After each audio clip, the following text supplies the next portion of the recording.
Hello friends, welcome to बात राज की। तो दोस्तों, कांग्रेस का मैनिफेस्टो रिलीज हुए काफ़ी टाइम हो गया है और आजकल फिर से चर्चाओं में है। मोदी जी ने कांग्रेस के मैनिफेस्टो का जिक्र अपने भाषणों में करके मैनिफेस्टो को फिर से चर्चाओं में ला दिया है। दोस्तों, मैंने कांग्रेस के मैनिफेस्टो के ऊपर एक और वीडियो बनाया हुआ है डिटेल में, आप उसे जाकर देख सकते हैं। आज के इस वीडियो में हम फिर से कांग्रेस के मैनिफेस्टो पर चर्चा करेंगे। और जो कांग्रेस के विदेश में संगठन मंत्री है सैम पित्रोदा, अगर मैं पद का नाम गलत बता रहा हूं तो प्लीज मुझे करेक्ट कीजिएगा। सैम पित्रोदा ने अमेरिका में एक टैक्स है, विरासत टैक्स, उस कानून या उस टैक्स का जिक्र करके एक और चर्चा छेड़ दी है।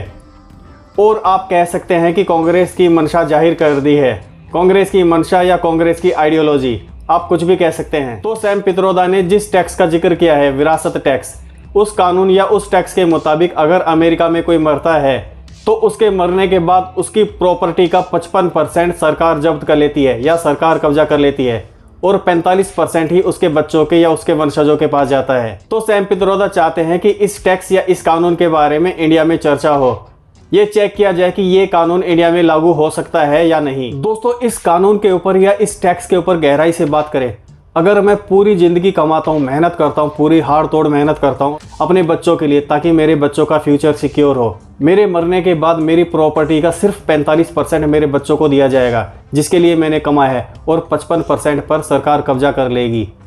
और दोस्तों, ये भी क्लियर नहीं है कि ये जो कानून है क्या ये सब पर लागू होगा और जो 55% जिस पर सरकार कब्जा करेगी वो किसको दिया जाएगा। दोस्तों, मुझे तो नहीं लगता ये टैक्स या ये कानून सब पर लागू होगा अगर ये बन जाएगा, अगर हम इमेजिन करें तो।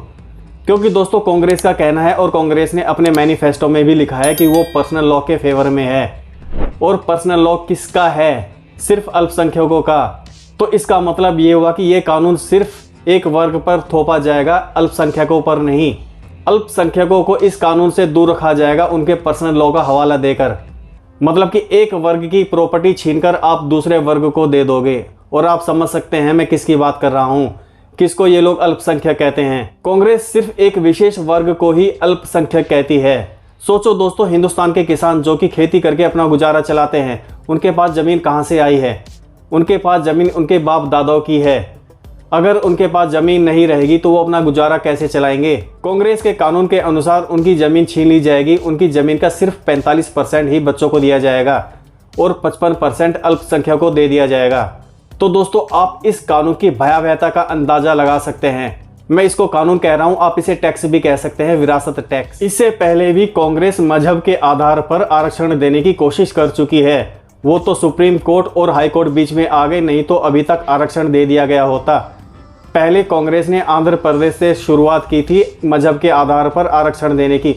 उसे आप कांग्रेस का, जैसे कि मोदी जी कहते हैं, पायलट प्रोजेक्ट कह सकते हैं। उन्होंने इस कानून को फिर जब वो सेंटर में थे, कांग्रेस इसको पूरे देश पर थोपने की कोशिश की।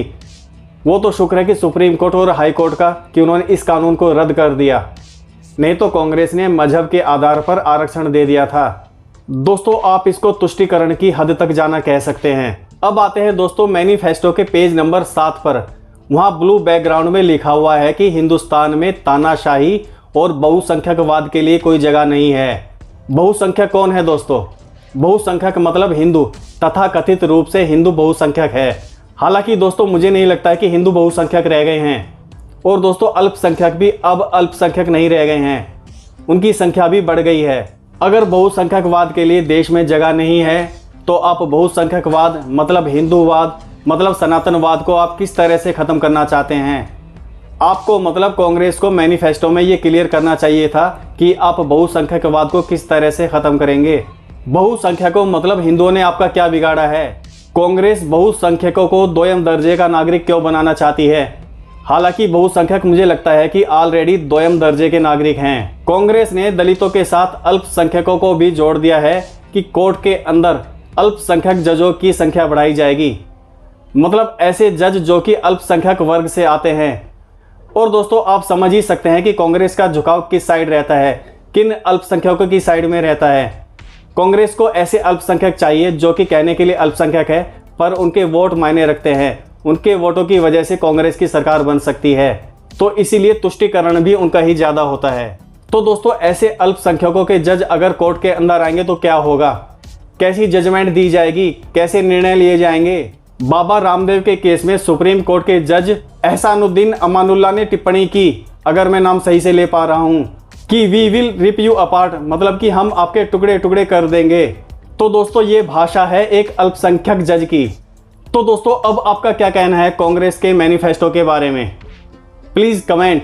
दोस्तों आप कमेंट करेंगे तभी पता लगेगा कि आप कांग्रेस के मैनिफेस्टो को कितना समझ पाए हैं। और दोस्तों प्लीज़ चैनल को सब्सक्राइब भी कीजिएगा लाइक करने के साथ में। मिलते हैं दोस्तों अगले वीडियो में।